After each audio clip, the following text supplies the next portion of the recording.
Bismillahirrahmanirrahim. Assalamualaikum warahmatullahi wabarakatuh. Waalaikumsalam warahmatullahi wabarakatuh. Baik, alhamdulillahirabbil alamin.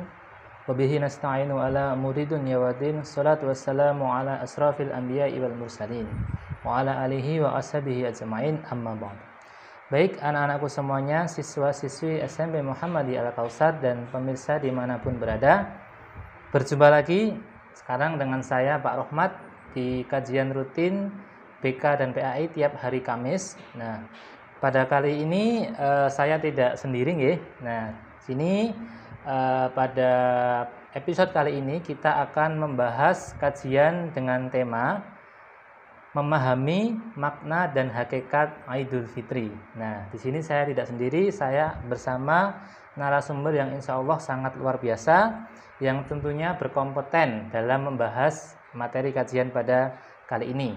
Nah, sebelum saya perkenalkan untuk pembicaranya, sebelumnya saya akan membacakan kurikulum vitae-nya terlebih dahulu.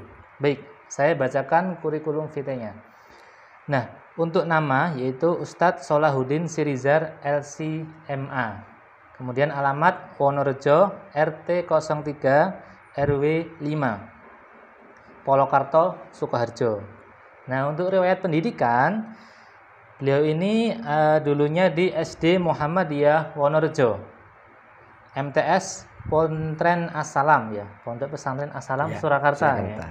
Kemudian MA Pondok Pesantren As-Salam Surakarta juga, dan S1 di Universitas Saddam yaitu Baghdad, Irak.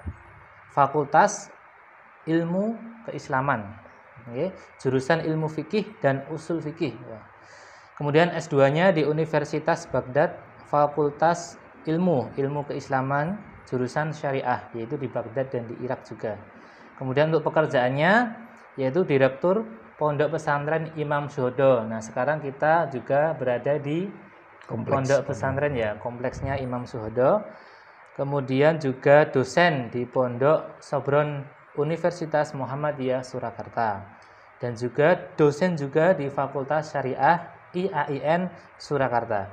Untuk pengalaman organisasi ataupun organisasi yang sekarang ya, sekarang itu Wakil Ketua PDM Sukoharjo. Nah, kemudian yang kedua Komisi Fatwa MUI Kabupaten Sukoharjo, Wakil Ketua Majelis Tarjih dan Tajdid PWM Jawa Tengah. Masya Allah, ini udah nasional ya tingkatnya ya. Jawa Tengah. Komisi Ukhuwah Islamiyah MUI Provinsi Jawa Tengah. Kemudian hobinya adalah badminton ya. Mungkin next time bisa main bareng ya sama saya. Insyaallah. Kemudian moto hidupnya, siapa saja yang hari ini lebih baik dari hari kemarin, maka ia adalah orang yang beruntung. Masya Allah, moto yang sangat luar biasa dari beliau. Nah, pemirsa, khususnya siswa-siswi SMP Muhammadiyah Al-Kautsar, setelah ini kita akan mendengarkan tausiah ataupun kajian yang akan disampaikan oleh Ustadz Sholahuddin Sirizar tentang memahami makna dan hakikat Idul Fitri. Jadi ini kan hari puasa ya, Ramadan 10 hari terakhir. Bagaimana cara kita mempersiapkan atau apa saja yang harus kita lakukan untuk menyambut Idul Fitri. Nah, maka dari itu monggo kepada Ustadz Sholahuddin Sirizar LC.MA kami persilakan. Assalamualaikum warahmatullahi wabarakatuh. Waalaikumsalam warahmatullahi wabarakatuh. Pemirsa, khususnya murid-murid SMP Al-Kautsar Kartosuro yang pantas untuk dicintai oleh Allah Subhanahu wa taala. Pertama, mari kita selalu panjatkan puji syukur ke hadirat Allah Subhanahu wa taala atas segala nikmat yang telah diberikannya kepada kita semua. Khususnya nikmat iman dan Islam. Kita harus yakin 100% bahwa nikmat iman, nikmat Islam itu adalah nikmat yang paling besar untuk urusan dunia dan akhirat kita. Tidak ada nikmat dunia akhirat yang lebih besar dari nikmat ini. Karena dengan nikmat iman ini kita akan bahagia di dunia dan akhirat. Dan tanpa nikmat ini maka semua manusia nanti akan menderita, masuk neraka. Nauzubillahi min dzalik. Maka mari kita jaga nikmat yang terbesar ini jangan sampai pernah lepas dari kita. Kemudian kita juga wajib bersyukur kepada Allah Subhanahu wa taala karena sampai hari ini, sampai detik ini kita masih diberi oleh Allah nikmat yang paling besar untuk urusan dunia. Yaitu apa anak-anak? Yaitu nikmat sehat. Jadi untuk urusan dunia ini tidak ada nikmat yang lebih besar dari nikmat sehat. Karena dengan nikmat sehat maka semua kenikmatan dunia bisa kita nikmati. Tapi tanpa sehat maka semua kenikmatan dunia tidak ada harganya. Coba adik-adik siswa SMP bayangkan, kalau kalian punya rumah yang magrong-magrong istana, punya mobil yang mewah, punya harta miliaran, tapi kalian berada di UGD, kondisinya koma, maka semua kenikmatan dunia itu tidak bisa kita nikmati. Maka mari dengan nikmat sehat ini, apalagi kita diberi nikmat sehat di bulan Ramadan yang penuh berkah ini, mari kita gunakan kenikmatan ini, kesempatan ini untuk meningkatkan, untuk memaksimalkan ibadah, untuk mendapatkan pahala yang sebesar-besarnya dari Allah Subhanahu wa taala. Adik-adikku siswa SMP Al-Kautsar yang berbahagia, kita saat ini tentunya sedang dalam proses beribadah, menjalankan perintah Allah di bulan yang penuh berkah ini. Tentunya yang paling utama adalah menjalankan ibadah puasa. Puasa di bulan Ramadan atau siyamu Ramadan. Puasa itu kan secara bahasa artinya menahan atau al-imsak. Kalau para ulama menyebut apa itu ibadah puasa?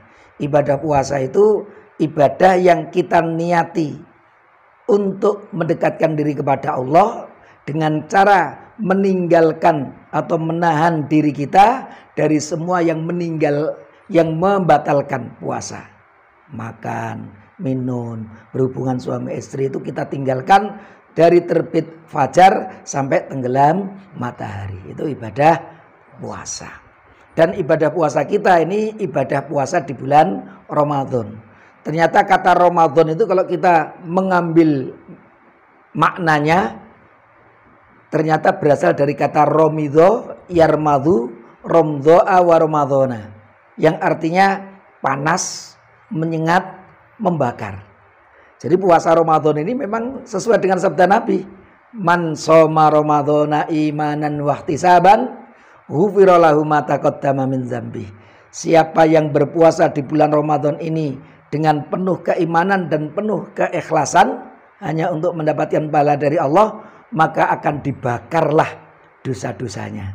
Jadi memang puasa Ramadan itu salah satu bentuk pembakar dosa, penghapus dosa. Maka sesuai dengan makna bahasanya, Romidho Yarmadu, membakar, artinya kalau kita berpuasa dengan penuh keimanan dan keikhlasan, dosa-dosa kita akan dibakar oleh Allah Subhanahu wa taala.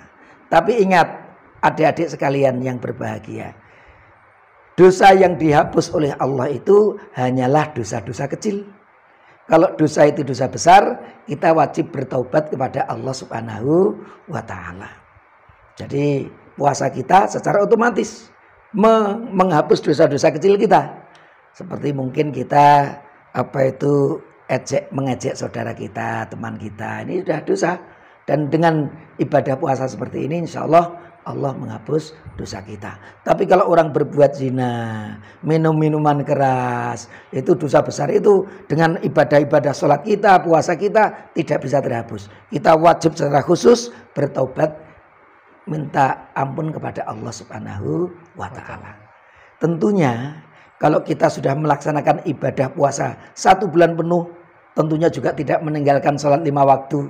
Ini insya Allah kita keluar dari bulan Ramadan ini, tentunya kita sudah diampuni dosa-dosa kita oleh Allah Subhanahu wa taala. Maka bahkan Rasul pun pernah bersabda, Rohima anfu abdin dakhala alaihi Ramadan walam yughfar lahu.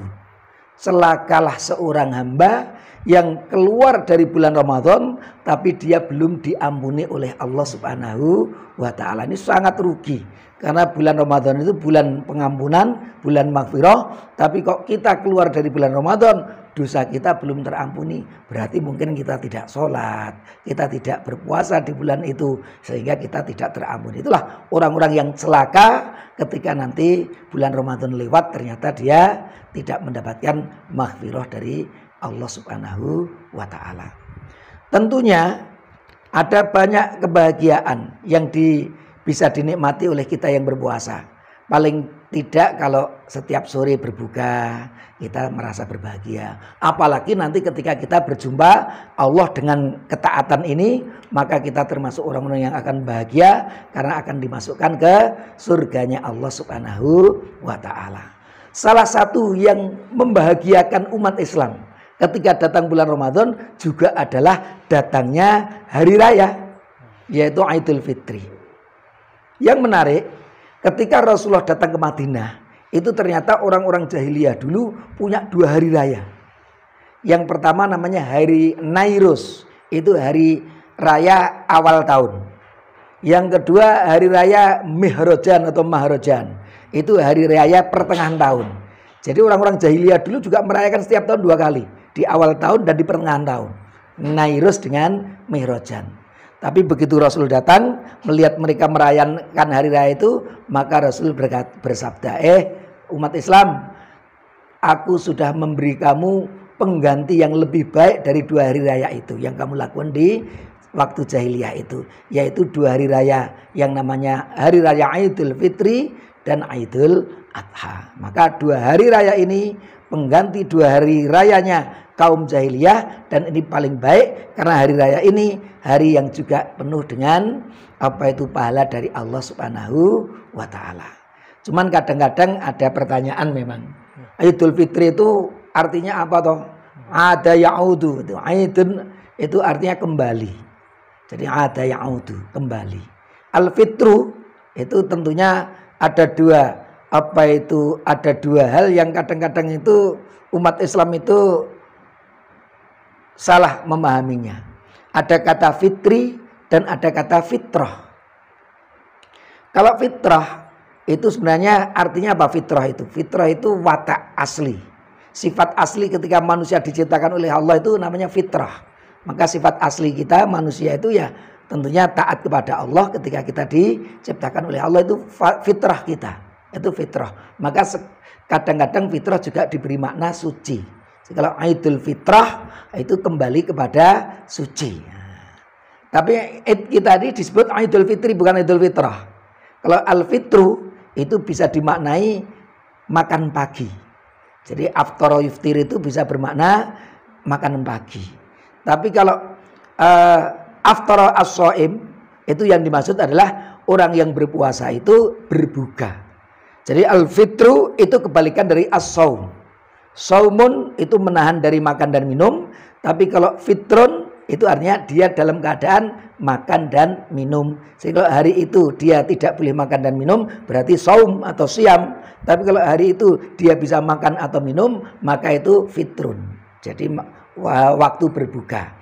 Maka Idul Fitri ini sebenarnya kalau kita lihat dari bahasanya kembali berbuka, kembali bisa makan dan minum. Maka umat Islam pun juga berbahagia karena 1 bulan penuh diuji oleh Allah, tidak boleh makan dan minum di siang harinya. Tapi mulai hari itu tanggal 1 Syawal itu mereka sudah diberi kebebasan oleh Allah untuk makan dan minum. Itu juga tentunya membahagiakan di dunia, dan di akhirat pun nanti juga kita akan dapatkan pahalanya dari Allah Subhanahu wa Ta'ala. Itu mungkin sebagai pengantar yang bisa saya sampaikan. Nanti dari tanya jawab mungkin bisa kita lanjutkan terkait dengan Idul Fitri. Baik, ya. Mungkin cukup ya dari Ustaz Salahuddin. Terima kasih atas pengantaran yang sangat luar biasa sekali. Tadi sudah disampaikan anak-anak semuanya terkait yang pertama tadi tentang Ramadan ya, bahwasanya Ramadan adalah bulan yang sangat memberikan kita kesempatan banyak dalam beribadah, karena di bulan Ramadan itu ibadah kita itu dilipat gandakan oleh Allah Subhanahu wa Ta'ala. Tadi disebutkan bahwa orang yang rugi adalah orang ketika setelah Ramadan berakhir itu tidak diampuni dosa-dosanya. Dan tadi sudah disampaikan juga terkait Idul Fitri. Apa itu Idul Fitri dan bagaimana cara kita untuk menyambut datangnya Idul Fitri. Nah, ini kita tanya jawab terlebih dahulu ini terkait tema kita pada hari ini. Nah, terkait Idul Fitri, saya tertarik dengan kata-kata Idul Fitri tadi kan. Idul Fitri ya, bukan Idul Futur ya. Kalau futur kembali malas, bukan ya. Nah, kalau menurut Ustadz sendiri, sebenarnya apa sih makna sesungguhnya dari Idul Fitri itu? Kenapa kok umat Islam itu harus berbahagia menyambut Idul Fitri? Baik. Jadi sekali lagi dari sisi bahasa, Idul Fitri itu berarti kembali bisa makan dan minum setelah 1 bulan penuh kita diuji oleh Allah tidak boleh makan, tidak boleh minum atau berpuasa. Maka umat Islam merayakan hari itu dengan bergembira.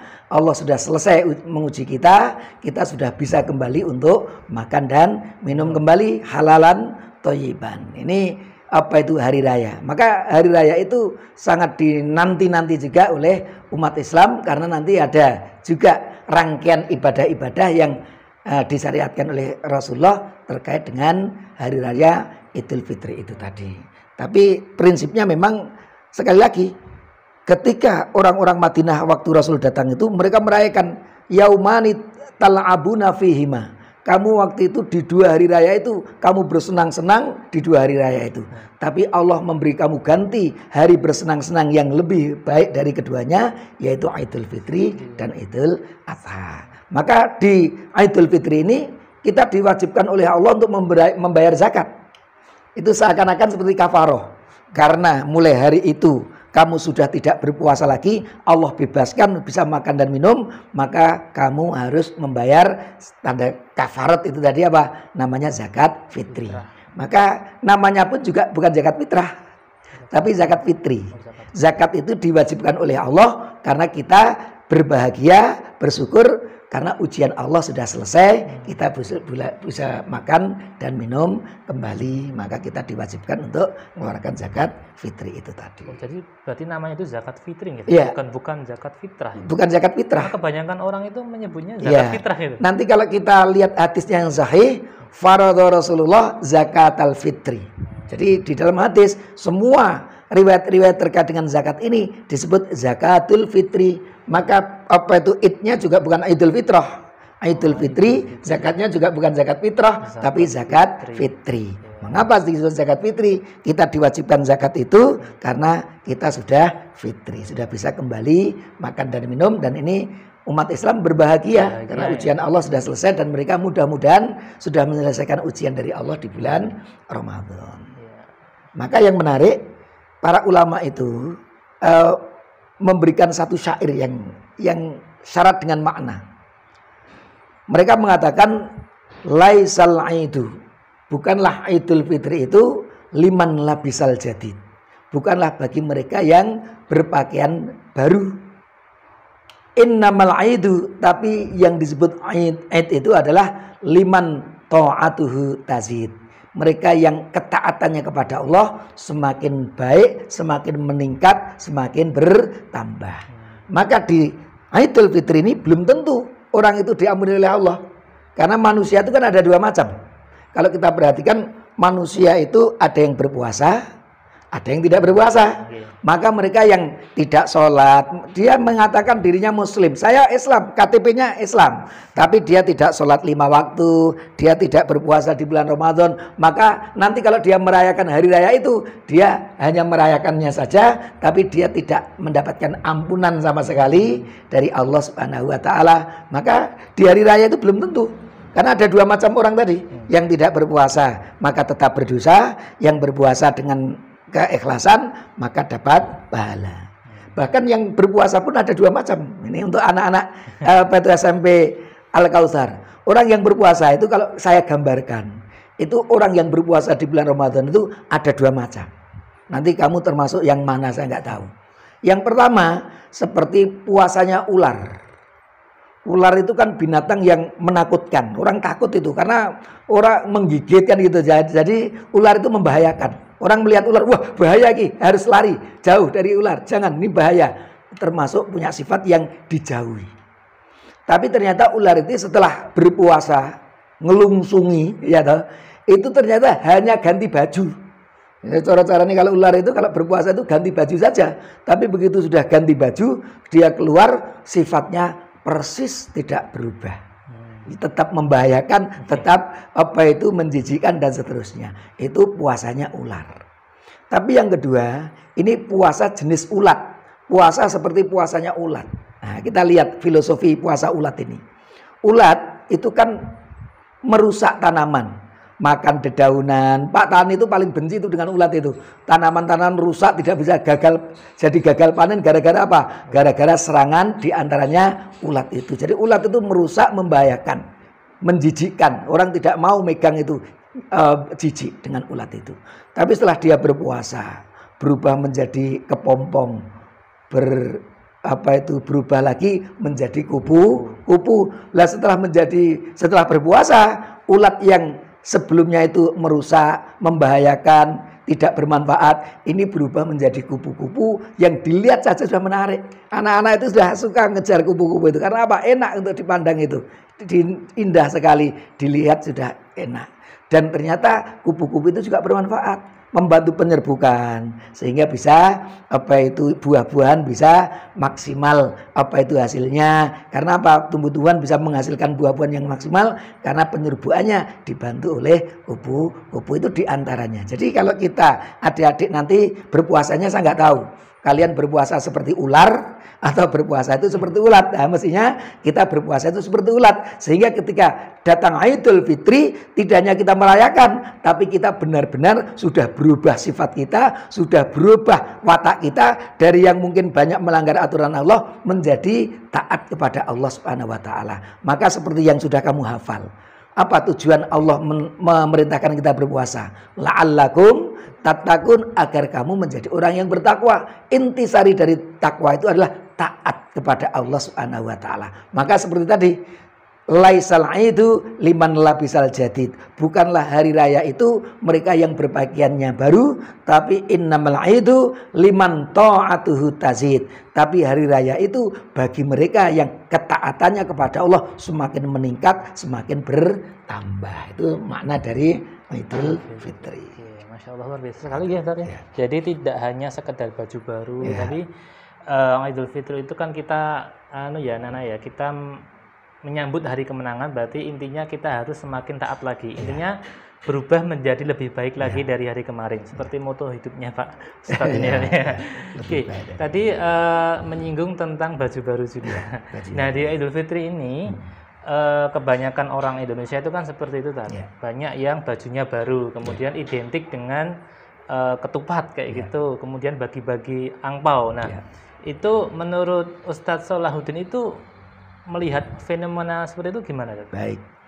Bagaimana selanjutnya? Tadi kan kita katakan bahwa hakikat orang yang melaksanakan hari raya, merayakan itu mereka yang taatnya kepada Allah semakin meningkat.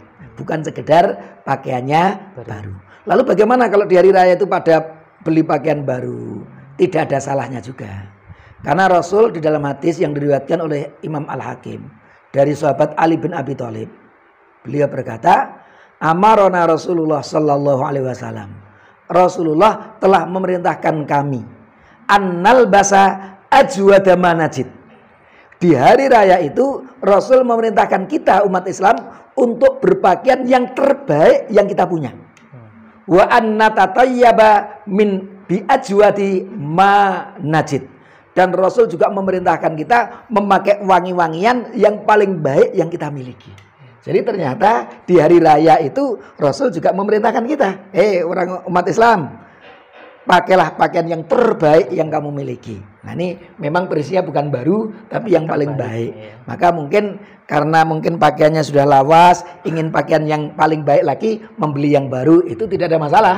Tapi yang penting hari raya itu bukan sekedar itu, tapi prinsip utamanya hakikatnya lebih dari sekedar baju baru, tapi ketaatannya juga baru, yaitu lebih kuat, lebih taat kepada Allah Subhanahu wa Ta'ala. Jadi tidak ada yang salah dengan baju yang baru. Tapi yang salah itu kalau hanya bajunya baru, tapi semakin durhaka kepada Allah.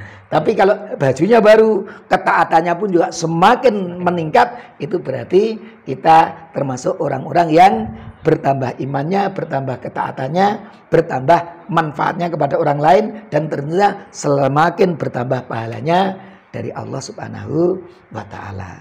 Adapun masalah ketupat, itu kalau di dunia Arab tidak ada. Saya belajar di Baghdad itu 9 tahun.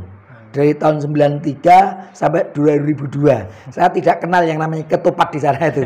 Di dunia Arab tidak dikenal dengan namanya ketupat. Jadi ketupat itu kalau ya sebenarnya tidak ada yang khusus.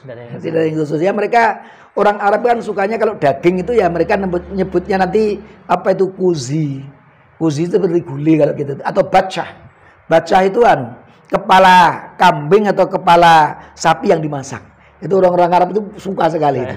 Namanya kalau di Baghdad namanya bacah. Nah itu, jadi mereka masaknya biasa saja. Yang mereka sukai apa ya mereka memasak sesuai dengan kesukaannya masing-masing. Jadi ketupat itu ya benar-benar tradisi, bukan di Indonesia mungkin. Itu mungkin di Jawa ya. Jawa. Saya nggak tahu kalau di daerah NTB sana apa ya. Yeah. Tidak, saya kira tidak. Itu mungkin di Jawa mungkin ya. Tradisi di Jawa ketupat itu. Jadi kalau tradisi itu bagaimana? Prinsipnya kalau tradisi itu, kalau berkaitan dengan ibadah, itu nggak boleh kita ikut tradisi yang tidak dicontohkan oleh Rasul. Kalau ibadah itu prinsipnya al-aslu fil ibadati at-tahrim. Asal dari ibadah itu haram. Illa ma dalat dalil ala amr. Kecuali kalau ada dalil perintahnya. Mengapa kita sholat? Aqimus sholat. Mengapa kita zakat? Wa'atuz zakat. Mengapa kita puasa? Kutiba alaikumusiyam. Mengapa kita beribadah haji? Walillahi 'alan nasi hijjul bait. Jadi semuanya itu didahului ada perintah, baru kita laksanakan. Bahkan kalau untuk ibadah itu, kalau sudah diperintahkan, kaidahnya yang kedua, al aslu fil ibadati al ittiba. Asal dari ibadah itu ittiba, ikut tuntunan, ikut contoh Nabi. Jadi kalau ibadah mahdhoh seperti sholat atau puasa, itu seperti saya gambarkan seperti pak penjahit. Saya punya baju neplek sekali. Saya ingin datang kepada Pak Penjahit. Pak Penjahit, tolong Anda bikinkan saya baju yang persis ini enak banget. Saya pakai itu neplek, enak banget. Itu kalau Pak Penjahitnya itu pinter, itu maka dia ngeblat baju itu persis seperti yang diminta. Tapi kalau penjahit itu mau nambah-nambahi, wis tak tambahane 5 cm. Nanti bingung, kok Pak mau kombor kok Pak ini? Atau diganti apa itu kurangi 5 cm. Loh Pak, ukuran saya itu L kok jadi S ini, nggak enak. Jadi ditambahi juga nggak enak, dikurangi nggak enak. Itulah ibadah mahdhoh. Sholat kita, puasa kita itu yang paling baik adalah yang paling persis dengan apa yang dicontohkan dengan Nabi. Bukan banyak-banyakan, bukan sedikit-sedikitan, tapi yang paling persis dengan Nabi itulah yang paling banyak pahalanya. Tapi kalau apa itu terkait dengan muamalah yang bukan ibadah itu prinsipnya semuanya boleh asalkan tidak bertentangan dengan prinsip-prinsip agama kita. Ketupat kan bukan masalah ibadah. Jadi prinsipnya termasuk boleh saja. Kita mau makan ketupat, kita mau makan roti, kita mau makan nyate, bakar-bakar sate, semuanya itu boleh. Prinsipnya diperbolehkan. Kecuali kalau ada keyakinan. Nah ini menjadi salah. Nanti kalau lebaran itu kalau tidak ada ketupat berarti pahalanya tidak sempurna, wilayah itu baru salah. Tapi kalau kita enak itu ya lebaran itu ya nganggo ketupat, sekedar kita ingin seperti itu nggak ada masalah. Tapi tidak perlu kita memasukkan keyakinan yang salah. Nanti kalau lebaran dengan ketupat berarti nanti sempurna, tapi kalau tidak ada ketupatnya maka lebaran itu tidak sempurna. Ini kesannya sempurna atau tidaknya hari raya kita itu dengan itu ya itu salah. Memang banyak nanti kalau kita tanya kepada pakar-pakar ahli di bidang apa itu kebudayaan Jawa itu ya, itu memang banyak. Ada yang mengatakan, ini contohnya saja ya, ada yang mengatakan ketupat itu mengapa? Apa itu kita itu hari raya itu disebut dengan ketupat juga? Karena ketupat itu ada 2 intisari di situ. Yang satu beras, yang satu daun. Beras itu disimbolkan nafsu. Daun itu disimbolkan hati nurani. Nah, maka apa itu nafsu itu harus dibungkus dengan hati nurani supaya apa? Dipagiri dengan hati nurani supaya nafsunya manusia itu terpagiri. Karena gini di dalam filosofi Islam itu juga bahwa manusia itu mengapa diuji oleh Allah? Karena selain kita diberi akal dan hati nurani, kita juga diberi nafsu. Mengapa malaikat tidak diuji oleh Allah? Karena hanya diberi akal, tapi tidak diberi nafsu. Lah, filosofi ketupat ini tadi ya, nafsu itu harus dibalut dengan daun yang hati nurani. Artinya apa? Manusia, selama kita itu manusia, kita tidak bisa menghilangkan hawa nafsu. Tapi yang bisa apa? Dipagari supaya hawa nafsu kita ini tidak melanggar aturan Allah Subhanahu wa taala. Kita boleh punya hawa nafsu, punya syahwat dengan lawan jenis boleh, tapi dengan pernikahan yang sah. Kita punya syahwat ingin berkuasa boleh, tapi dengan cara-cara yang benar, yang jujur, tidak dengan menyuap. Kita ingin kaya, punya syahwat untuk kaya, boleh punya uang, tapi dengan mencarinya dengan cara-cara yang halal. Itu artinya apa? Hawa nafsu kita dipagari dengan hati nurani dan akal kita, sehingga tidak pernah keluar dari aturan Allah Subhanahu wa taala. Kita bisa menyalurkan syahwat kita, tapi dengan izin Allah, dengan sesuai dengan aturan Allah Subhanahu wa taala. Itulah filosofi, mungkin kalau orang Jawa begitu. Jadi ketupat ya, kita ada nafsu, tapi harus dibungkus dengan hati nurani supaya nafsu kita itu tidak kemana-mana, tapi tetap terpagari, selalu nafsu kita itu tunduk kepada aturan Allah, sehingga ya ayatuhan nafsul mutmainnah. Ini artinya apa? Nafsu yang sudah dibungkus dengan hati, sehingga dikuasai oleh akal dan hati, sehingga nafsunya tidak pernah menentang aturan Allah Subhanahu wa taala. Dia bisa menyalurkan syahwatnya, tapi syahwatnya disalurkan sesuai dengan aturan dan perintah dari Allah Subhanahu wa taala. Kira-kira kalau filosofi seperti itu. Jadi kalau sampai punya keyakinan engko nek orang nganggo ketupat itu Idul Fitrinya tidak optimal atau pahalanya tidak sempurna. Lah ini keyakinan yang harus diluruskan. Diluruskan. Kadang memang beberapa masyarakat itu kan memang beberapa itu mengharuskan. Kalau nggak ada ketupat rasanya kayak bukan lebaran gitu. Kayak gitu kan. Ya.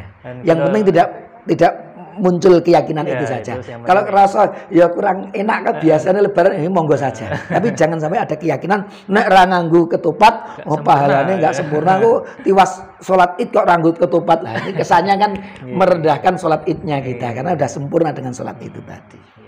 Baik, ini kan sudah masuk di 10 hari terakhir bulan Ramadan ya. Nah, sebentar lagi kita akan menyambut hari raya Idul Fitri. Nah, apa sih yang harus kita persiapkan untuk menyambut Idul Fitri, atau ibadah-ibadah apa yang harus kita perbanyak dalam 10 hari terakhir bulan Ramadan ini dalam menyambut Idul Fitri? Baik, kalau kita bahas mengenai 10 hari terakhir di bulan Ramadan, itu yang biasa dilakukan Rasul itu ya iktikaf. Rasulullah itu iktikaf sampai beliau wafat. Jadi begitu ada perintah puasa, Rasulullah itu kalau sudah tinggal 10 hari terakhir, beliau beriktikaf. Beriktikaf itu kita dengan niat ingin mendekatkan diri kepada Allah, kita masuk ke masjid, tinggal di masjid, mulai dari kurang lebih sekitar 10 terakhir ketika di bulan Ramadan itu. Jadi ketika kita masuk masjid dan tidak keluar dari masjid, kecuali nanti tentunya kalau dalam etikaf itu, kecuali kalau ada darurat, umpamanya kita mau BAB kan begitu toh, itu bisa keluar. Tapi kalau tidak ada hal-hal yang urgent, kita terus berada di masjid selama 10 hari di hari terakhir bulan Ramadan. Itulah yang disebut dengan ibadah al-i'tikaf. Nah di situ apa? Ya kita sholat 5 waktu, kita sholat sunnah, kita membaca Al-Quran, kita tafakuh fiddin, mendalami ilmu, baik agama maupun ilmu umum yang bermanfaat, semuanya itu bisa kita lakukan di masjid itu ketika kita dalam beribadah i'tikaf. Ini yang paling utama terkait dengan itu. Kemudian yang kedua, meskipun para ulama berbeda terkait dengan Lailatul Qadar.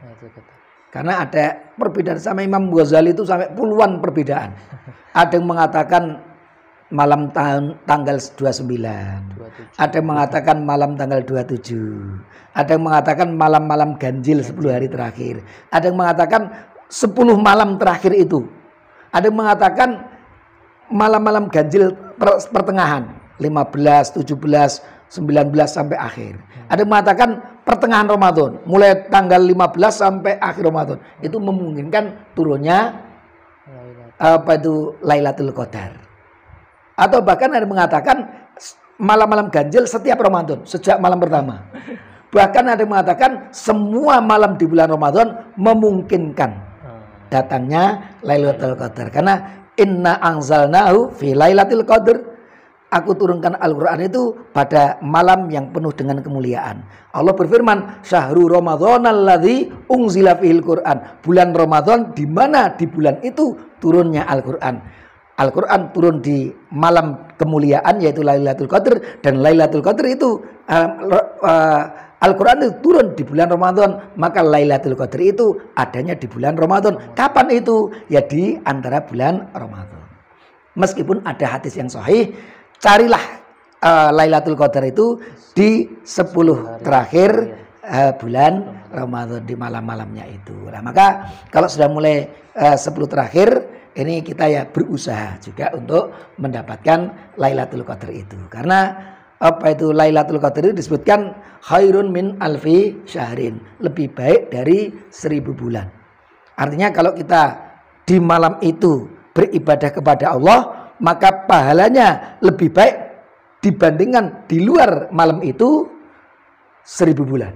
1000 bulan itu kalau kita hitung-hitung sekitar 83 tahun. Bayangkan. Jadi kita beribadah di malam itu lebih baik daripada kita beribadah di luar malam itu selama 83 tahun.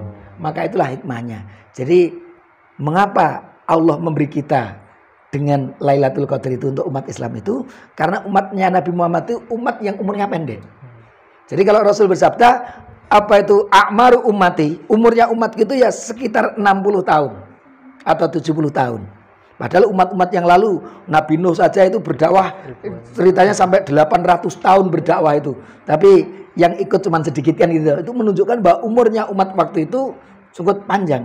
Tapi umurnya umat Nabi Muhammad hanya 60 tahun, 70 tahun. Kalau lebih dari 70 tahun itu hanya bonus saja berarti. Lah, tapi dengan umur yang pendek itu, kalau kita mendapatkan Lailatul Qadar itu, berarti kita bisa melewati umat-umat yang lain yang umurnya panjang-panjang itu. Nah, itulah kira-kira kalau kita bahasakan Allah memberikan keadilan kepada kita itu, umur kita itu diberi umur pendek, tapi kita diberi beberapa apa itu kesempatan yang kalau kita lakukan itu kita bisa bermusabaqah, kita bisa berfastabiqul khairat dengan umat-umat sebelum Nabi Muhammad yang umurnya itu panjang-panjang. Lah, 1 iktikaf, 2 berusaha untuk mencari Lailatul Qadar. Tentunya apa itu qiyamul lailnya juga apa itu kita optimalkan, membaca Al-Qur'annya kita optimalkan, kemudian belajarnya juga kita optimalkan. Itu nanti mudah-mudahan kalau kita optimalkan ketaatan di malam itu, maka kita akan mendapatkan pahala yang semaksimal mungkin. Nah, itu ketika masih Ramadan. Nanti kalau Ramadan selesai, nanti baru ada lagi. Begitu azan maghrib Ramadan selesai, karena dalam kalender Hijriah itu pergantian tanggal itu maghrib. Jadi pergantian bukan jam 00 tapi maghrib. Begitu maghrib puasa terakhir, kalau nanti puasanya 30 hari, hari ke-30 Ramadan kok datang maghrib, artinya dengan azan maghrib itu sudah masuk bulan Syawal. Nah, kalau sudah masuk maghrib, sudah masuk bulan Syawal, nanti kita ada perintah lagi terkait dengan hari raya. Dimulai dari bertakbir untuk memperbanyak takbir. Itu apa itu kalau kita sudah masuk bulan Syawal. Ya. Semoga kita mendapatkan malam Lailatul Qadar. Ya. Terkait ini yang terakhir sholat Idul Fitri. Nah, sebenarnya amalan-amalan apa ataupun sunnah-sunnah sebelum melaksanakan sholat Idul Fitri itu apa aja? Ya, baik. Jadi tadi ada beberapa yang dicontohkan oleh Rasulullah. Ada yang hukumnya wajib, artinya wajib itu kalau kita kerjakan dapat pahala, kalau ditinggalkan berdosa. Tapi ada juga yang hukumnya sunnah. Kalau kita lakukan kita dapat pahala, tapi kalau kita tidak melakukannya, ya kita nggak berdosa tapi rugi, kita nggak dapat pahala. Jadi apa saja yang mestinya kita lakukan sebelum apa tadi salat, laksana salat. 1, begitu masuk bulan Syawal, maka pertama yang disyariatkan adalah, yang diperintahkan adalah memperbanyak takbir. Walitukmilul iddata, dan agar kamu menyempurnakan bilangan puasa kamu entah 29 atau 30 hari, wa tukabbirullaha ala ma hadakum, dan kamu mengagungkan nama Allah. Begitu sudah selesai puasa kita bersegera mengagungkan Allah, yaitu takbir. Jadi memperbanyak takbir, ini yang pertama. Dan memperbanyak takbir itu hukumnya sunnah. Kalau di Muhammadiyah memang ada banyak riwayat-riwayat terkait dengan takbir. Tapi ada satu riwayat dari sahabat Abdullah bin Mas'ud, yaitu takbirnya bagaimana? Allahu Akbar, Allahu Akbar, la ilaha illallah, Allahu Akbar, walillahil hamd. Itu ada hadisnya, diriwayatkan oleh Abdur Razak dan Ibnu Syaibah di dalam musannafnya, darajahnya sahih. Jadi bisa dijadikan dasar hukum. Itu yang pertama, memperbanyak takbir. Bisa takbir Allahu Akbar secara khusus, bisa takbir yang seperti yang kita kenal itu tadi, takbiran itu tadi. Ya. Nah, itu yang pertama. Yang kedua, kita juga sudah ada kewajiban. Yaitu apa? Kewajiban untuk mengeluarkan zakat yang disebut dengan zakat fitri. Itu hukumnya wajib, tapi bagi yang mampu. Maksudnya yang mampu itu yang bagaimana? Yang ketika kita mengeluarkan zakat fitri itu, kita masih bisa makan untuk hari itu. Jadi kalau saya punya satu istri, punya 6 putra. 6 putra. Berarti berapa itu jumlah itu? 8 orang. 8 kali 2,5 kilo. Kalau zakat fitri itu satu orang itu 1 sok. 1 sok itu 2,5 kilo. Nah kalau 8 orang berarti kali 8 berapa itu? 2,5 kilo kali 8. 5 kali 4. 20 ya. Berarti 20 kilo. Zakat fitri saya nanti berarti 20 kilo. Itu wajib. Karena setelah saya mengeluarkan 20 kilo itu, saya masih bisa memberi makan keluarga saya. Tapi kalau nanti memberi baru randi apa-apa, ya berarti dia belum punya kewajiban. Disitulah kapan kita mulai wajib zakat fitri, kapan kita belum punya kewajiban. Dan ini hukumnya wajib bagi yang punya kemampuan itu tadi. Itu yang, dan itu harus dilakukan sebelum sholat. Karena kalau nanti setelah sholat, nanti dosa enggak kalau kita memberikannya setelah sholat? Tidak. Tapi berubah dari zakat fitri menjadi sodakotun minas sodakot, itu pahalanya berkurang. Tapi dia tidak berdosa karena sudah mengeluarkan zakat fitri, tapi waktunya sudah kelewatan. Maka ya kalau nanti kita ingin berniat zakat fitri, lakukanlah sebelum kita sholat id. Nah itu yang terkait dengan itu. Nah nanti ketika kita sudah mulai pagi, kita sudah sholat subuh, kita sudah bersiap-siap menuju sholat id. Nah di situ ada beberapa yang diajarkan oleh Rasulullah. Tadi seperti saya katakan, Rasul memerintahkan kita untuk apa? Untuk memakai pakaian yang bagus, yang paling bagus yang kita miliki. Kemudian yang kedua, wa annata tayyaba bi ajwadi manajidu. Kita untuk memakai wangi-wangian yang paling baik yang kita punya. Tapi saya beri catatan. Memakai wangi-wangian yang terbaik yang kita punya itu sebenarnya khususnya bagi laki-laki. Karena untuk wanita itu sebaliknya. Wanita itu kalau di rumah bersama suaminya diperintahkan untuk pakai wangi-wangian. Tapi kalau keluar itu tidak perlu pakai wangi-wangian. Enggak kebalik ya itu. Kalau sekarang kebalik. Kalau sekarang kebalik. Kalau keluar itu pakai wangi sung-sungan, kalau dengan suaminya apek kan gitu. Padahal perintah Allah itu sebaliknya. Kalau di rumah dengan suaminya itu pakai wangi-wangian, tapi kalau keluar nggak perlu pakai wangi-wangian. Tapi kalau putra dianjurkan untuk pakai wangi-wangian ketika keluar. Lalu bagaimana hukum memakai wangi-wangian bagi wanita? Saya katakan kalau parfum yang menyengat, menyerang itu hukumnya haram. Jadi pakai wangi serut-serut 5 meter 10 meter. Itu siapa tahu? Oh Mbak Siti kamar mandi gitu ternyata. Itu wanginya seng-sengan lah, itu haram. Wanita mau pakai wangi seperti itu. Tapi kalau wangi-wanginya itu hanya bertahan, mau pakai Rexona apa itu ya, untuk pakai sabun itu termasuk wangi-wangian.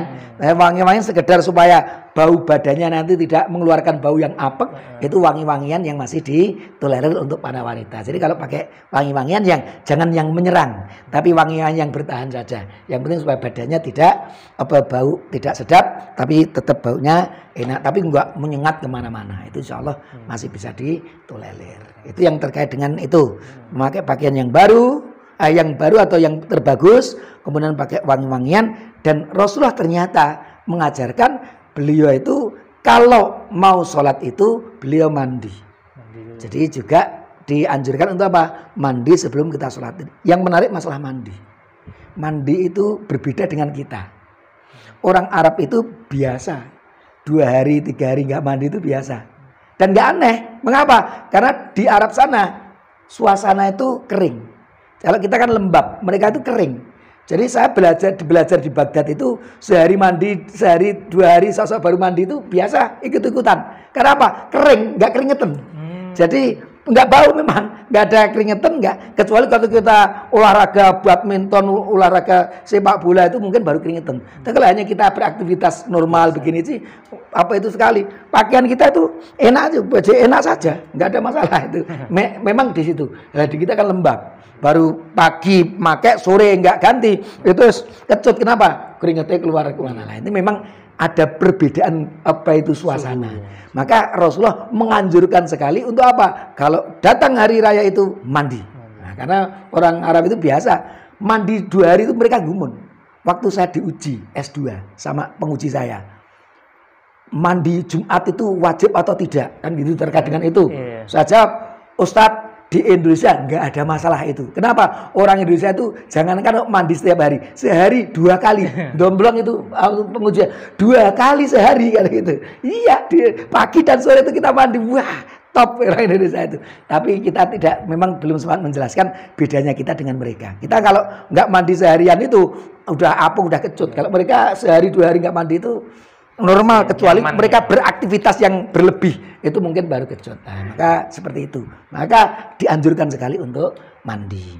Tentunya nanti ada kesunahan lagi, kita mengikuti sholat yang kita sebut dengan sholat id. Juga disunahkan lagi mendengarkan khutbah, itu juga mendapatkan pahala kalau kita lakukan. Setelah itu kita bisa bersilaturahim, itu juga ada pahalanya. Itulah kira-kira yang bisa kita lakukan di hari raya, khususnya Idul Fitri. Dan ada satu kesunahan untuk Idul Fitri, sebelum sholat disunahkan untuk makan.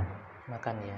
Tapi kalau Idul Adha kebalikannya, jangan makan kecuali setelah kita sholat id. Jadi tadi tambah satu lagi sebelum sholat id tadi, makan. Rakitan nyeruput, minum atau makan sesuatu yang ringan-ringan, tapi kalau kita makan sebelum sholat id itu ada pahalanya. Mengapa? Itulah yang dicontohkan oleh Rasulullah Shallallahu Alaihi Wasallam. Itulah, mudah-mudahan apa itu, kalau kita lakukan beberapa hal tadi, kita akan mendapatkan banyak pahala dari Allah Subhanahu wa Ta'ala. Terima kasih Ustaz Salahuddin. Berarti itu nggih anak-anak semuanya terkait amalan-amalan sunnah apa saja yang bisa kita lakukan sebelum pelaksanaan sholat Idul Fitri.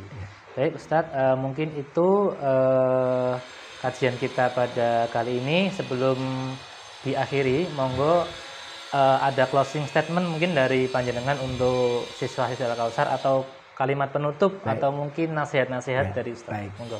Saya tutup dengan satu gambaran. Tolong adik-adik SMP Al-Kausar dipahami. Saya gambarkan adik-adik, puasa kita di bulan Ramadan itu seperti yang kalian kenal itu, mana ya, Grand Mall atau Swalayan Matahari itu mengadakan diskon besar-besaran. Diskon 50%, diskon 90%. Itu kalau kita ada diskon 50%, 90% apa? Tertarik sekali. Wah, di Matahari atau di Grand Mall ada diskon sampai 90%. Artinya apa? Kalau barang itu regone 100, itu jadi reganya cuma 10.000. Bayangkan itu, sangat murah sekali. Maka orang pasti kan berbondong-bondong untuk apa? Untuk membeli itu kan, karena ada diskon besar-besarnya, besar-besaran. Maka Allah memberi kita bulan Ramadan itu bulan diskon besar-besaran. Kita diumbar oleh Allah, semua pahala itu dilipat gandakan oleh Allah kalau kita lakukan di waktu itu. Maka tujuannya Grand Mall itu kalau mengadakan diskon besar-besaran apa? Tujuannya supaya apa? Nanti banyak pengunjungnya. Setelah pengunjungnya itu masuk, wow, ternyata ber-AC, ternyata nyaman, barangnya bagus sekali, tempatnya nikmat sekali. Supaya apa? Nanti harapannya setelah tidak ada diskon, mereka menjadi pelanggan-pelanggan di swalayan itu.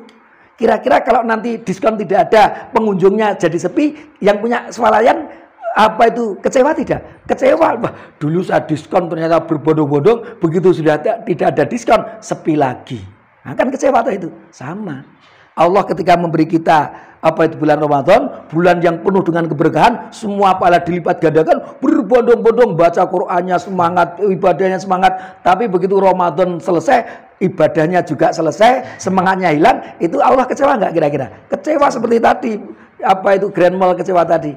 Maka mari setelah kita masuk bulan Ramadan ini, nanti kita keluar, kita tetap membawa ketaatan yang kuat, membawa keimanan yang kuat, meskipun diskon sudah tidak seperti di bulan Ramadan, tapi kita tetap taat kepada Allah. Sholat 5 waktu tidak bolong-bolong. Ketaatan selalu kita jaga dan kita selalu menjadi orang yang patuh kepada aturan Allah. Insya Allah Allah tidak akan kecewa, dan itulah yang dimaksud oleh Allah, la'allakum tattaqun. Mungkin ini yang bisa kami sampaikan. Aqulu qouli hadza wa astaghfirullah li wa lakum. Wassalamualaikum warahmatullahi wabarakatuh. Waalaikumsalam warahmatullahi wabarakatuh. Terima kasih Ustaz Solahuddin atas materinya atau kajiannya pada kali ini. Semoga bermanfaat untuk kita semuanya dan dapat diambil ibrohnya ataupun hikmahnya, Ustaz. Baik, terima kasih kepada siswa-siswi dan penonton semuanya sudah menyaksikan kajian pada hari ini. Saya Pak Rohmat selaku moderator mengucapkan undur diri. Saya akhiri, billahi fi sabilil haq wastabiqul khairat. Wassalamualaikum warahmatullahi wabarakatuh. Waalaikumsalam.